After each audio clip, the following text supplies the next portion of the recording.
Jerusalem. शहर यरूशलेम रोए ज़मीन पर वो वाहिद शहर है जिसे तीनों अलहामी मज़ाहिब यानी यहूदियत, मसीहियत और इस्लाम के मानने वाले इज़्ज़त व एहतराम की निगाह से देखते हैं और इसे मुक़द्दस सरज़मीन तस्लीम करते हैं। ये तारीख़ी शहर अपने अंदर मुख्तलिफ़ कौमों की तारीख़, उरूज व ज़वाल, जंग व जदल और दास्तानें समेटे हुए है, जिसने कुदरत और इंसान के हाथों तकलीफ़ें ही तकलीफ़ें बर्दाश्त की हैं। ये मुक़द्दस शहर कई बार उजड़ा और आबाद हुआ, लेकिन आज भी यरूशलेम लोगों के दिलों में एक इनफरादी मकाम रखता है।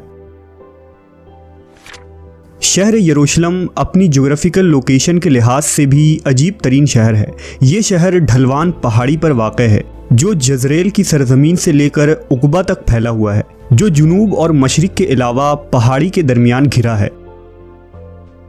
हिस्टोरिकल रिकॉर्ड ये बताती है कि यरूशलेम में कभी कहत नहीं पड़ा, जबकि ये शहर 3000 साल से मौजूद है।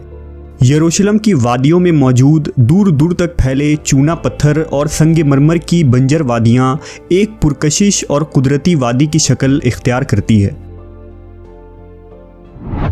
यरूशलेम के कई नाम हैं। मुख्तलिफ कौमों ने मुख्तलिफ दौर में इसे अलग अलग नाम से नवाजा है। इसका सबसे पुराना नाम जेबूस है।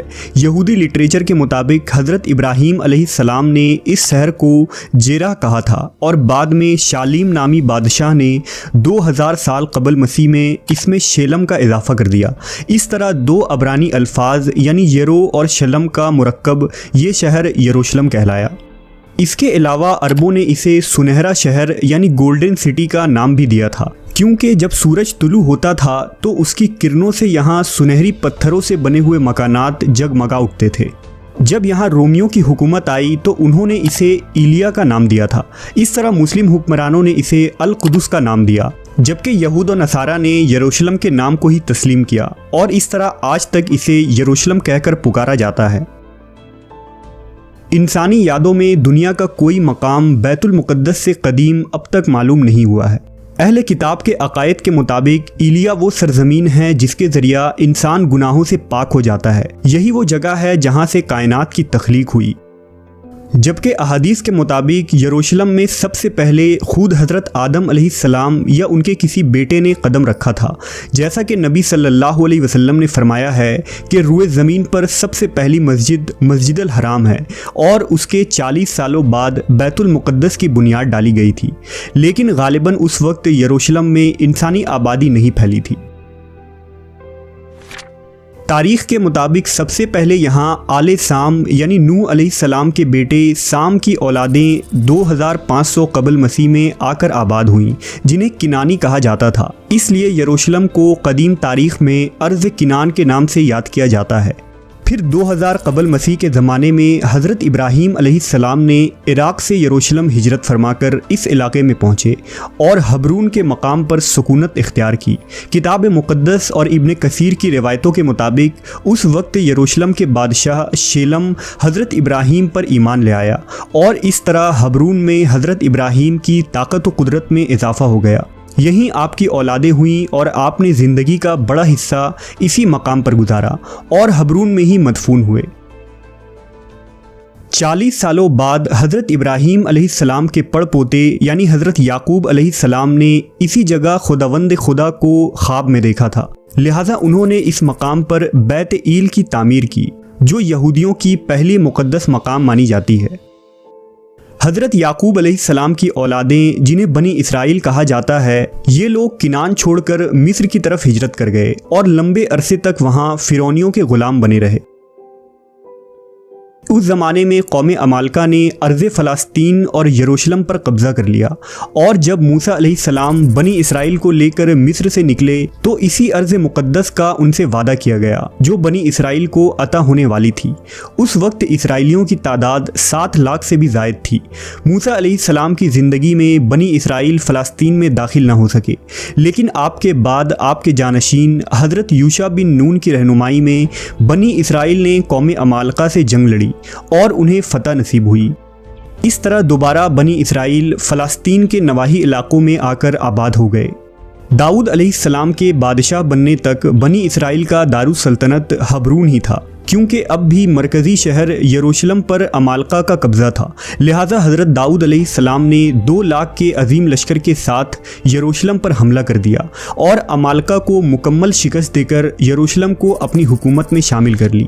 यहीं से यरूशलेम की अजीम सियासी तारीख़ का आगाज़ होता है।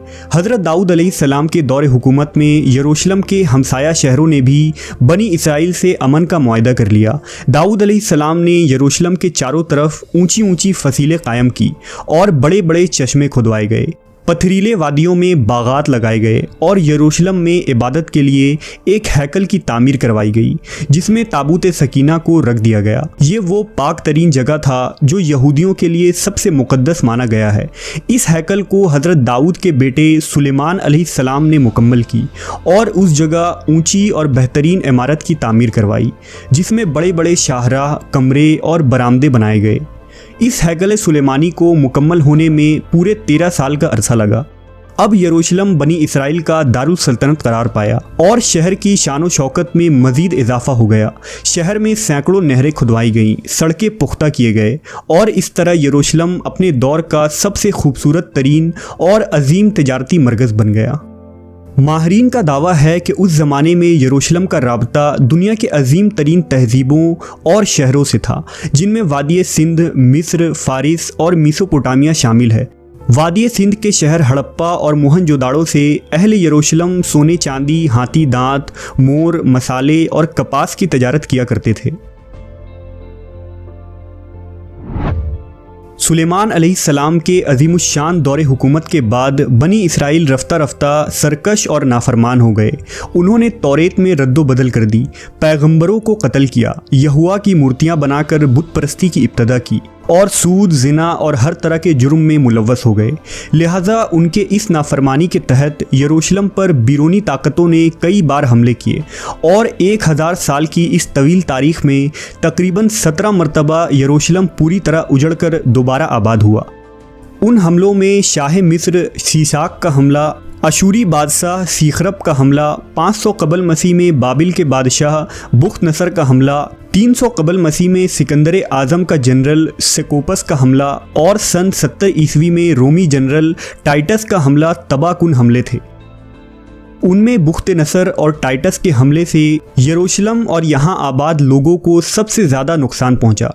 उस हमले में हैकल मुकम्मल तौर पर तबाह हो गया, तौरेत के नुस्खे जला दिए गए, इसराइली औरतों को असीर बना लिया गया, शहर में कत्ले आम हुआ, यहूदियों के तमाम मालो असबाब लूट लिए गए और यरूशलेम के तमाम अजीम मोहल्लात और तामीरात पत्थर के ढेर में तब्दील हो गए। टाइटस के हमले के बाद तकरीबन 5 सदियों तक शहर यरूशलेम बाज़नतीनी सल्तनत यानी ईसाई हुकूमत का हिस्सा रहा और फिर 5वीं सदी ईस्वी में इस्लाम की आमद के साथ यरूशलेम की तारीख में एक नए बाब का आगाज़ होता है। हज़रत मोहम्मद सल्लल्लाहु अलैहि वसल्लम नबूवत के 7वें साल सफ़र इसरा व मिराज पर तशरीफ़ ले गए। इस दौरान आप सल्लल्लाहु अलैहि वसल्लम मस्जिद हराम से बैतुल मुक़द्दस पहुँचे और तमाम अंबिया कराम की नमाज की इमामत करवाई और फिर इसी मकाम से बुराक पर सवार होकर 7 आसमानों के सफ़र पर रवाना हुए। इस तरह काबा शरीफ और मस्जिद नबवी के साथ यरूशलेम के बैतुल मुक़द्दस को इस्लाम का अहम तरीन मकाम का दर्जा हासिल हुआ। 16 हिजरी यानी 236 ईस्वी में हज़रत उमर इब्न ख़त्ताब के खिलाफत में बैतुल मुक़द्दस को यहूद व नसारा के हाथों से आज़ाद करा लिया गया और यरूशलेम इस्लामी सल्तनत का हिस्सा बन गया। 86 हिजरी में अमवी खलीफा अब्दुल मलक बिन मरवान ने मस्जिद अक्सा की तामीर कराई और खलीफा अब्बास मंसूर ने मस्जिद की मरम्मत कराई। मुसलमानों के यरूशलेम फ़तह करने के बाद कई अरब कबाइल वहां आकर सुकूनत पज़ीर हो गए और कुछ अरसे में ही यरूशलेम एक खालिस अरब इलाका में तब्दील हो गया। बनु अब्बास की खिलाफत तक यरूशलेम इस्लामी रियासत का हिस्सा रहा, लेकिन जैसे ही खिलाफत कमज़ोर पड़ने लगी तो 1099 ईस्वी में सलीबियों ने बैतुल मुक़द्दस को मुसलमानों से छीन लिया और यरूशलेम में मुसलमानों के खून से होली खेली गई।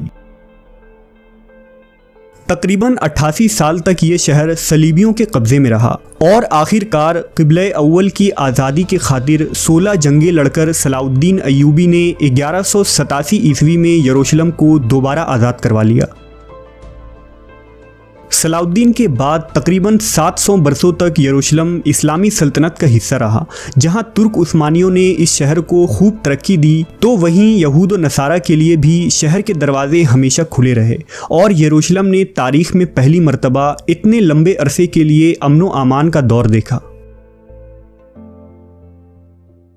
लेकिन फिर साल 1917 में खिलाफत उस्मानिया के ख़ात्मे के बाद यरूशलेम दोबारा फितना व फसाद का मरकज़ बन गया और 1948 ईस्वी को अमेरिका, बरतानिया और फ्रांस की साजिशों से अर्ज़ फ़लस्तीन के ख़ित्ता में सिहूनी सल्तनत कायम की गई और यहूदियों ने यहाँ इसराइल के क़याम का ऐलान कर दिया। लिहाजा अरब ममालिक इसराइल के ख़ात्मे के लिए मैदान जंग में कूद पड़े। लेकिन यूरोप और अमेरिका के सहारे से इसराइल ने अरब ममालिक को शिकस्त दे दी और फिर 1967 ईस्वी में 6 रोज़ा अरब इसराइल जंग के बाद यहूदी यरूशलेम और बैतुल मुक़द्दस पर भी काबिज़ हो गए। अरब इसराइल जंग में फ़तह के बाद यहूदियों ने यरूशलेम समेत फ़लस्तीन के मशरिकी इलाकों पर भी कब्ज़ा कर लिया, जिसे आलमी बरादरी आज भी एक गैर कानूनी कब्ज़ा करार देती है। सिर्फ यही नहीं बल्कि वक्त के साथ इसराइल फ़लस्तीन के मज़ीद मुस्लिम इलाकों पर कब्ज़ा करता चला गया, जो आज तक जारी है। इन कब्ज़ों के रद्द अमल में हर साल फ़लस्तीन में इसराइल की इंसानियत सोज़ जुल्म के मनाजिर देखने को मिलते हैं। इसमें कोई शक नहीं कि फ़लस्तीनी मुसलमान अब तकरीबन 1 सदी से तकलीफ़ और आजमाइश की चक्की में पिस रहे हैं और ये दुनिया की वाहिद कौम है जो खुद अपने ही इलाके और अपने ही वतन में मुहाजिरों की सी ज़िंदगी गुजारने पर मजबूर है। लेकिन ये भी सच है कि दुनिया भर के मुसलमानों के दिल अहले फ़लस्तीन के साथ धड़कते हैं और वो किसी भी सूरत इसराइल का गासिबाना कब्ज़ा तस्लीम करने के लिए तैयार नहीं है। फ़लस्तीन का गम उम्मत मुस्लिमा का मुश्तरका गम है और ये बात भी रोज़े रोशन की तरह आया है कि बैतुल मुक़द्दस का मसला फ़कत अहले फ़लस्तीन का मसला नहीं बल्कि पूरी उम्मत का मसला है। अहदीस के मुताबिक कुर्ब क़यामत में यरूशलेम जंगों का मरकज़ होगा और वहाँ इस्लाम का गलबा होगा। हज़रत ईसा अलैहिस्सलाम का नुज़ूल भी इन्हीं इलाक़ों दमिश्क के मशरिक़ में सफ़ेद मीनार के पास होगा और वो दज्जाल को बाब लुद के पास कत्ल करेंगे। बाब लुद फ़लस्तीन के इलाक़े में बैतुल मुक़द्दस के करीब है और इस तरह फितना याजूज माजूज की हलाकत और इंतहा भी बैतुल मुक़द्दस के करीब जबल अल खुम्र के पास होगी। और क़यामत के करीब वो वक्त भी आएगा जब एक मोमिन जमात के हाथों मुसलमान ईलिया यानी बैतुल मुक़द्दस में इस्लाम का झंडा नस्ब करेंगे।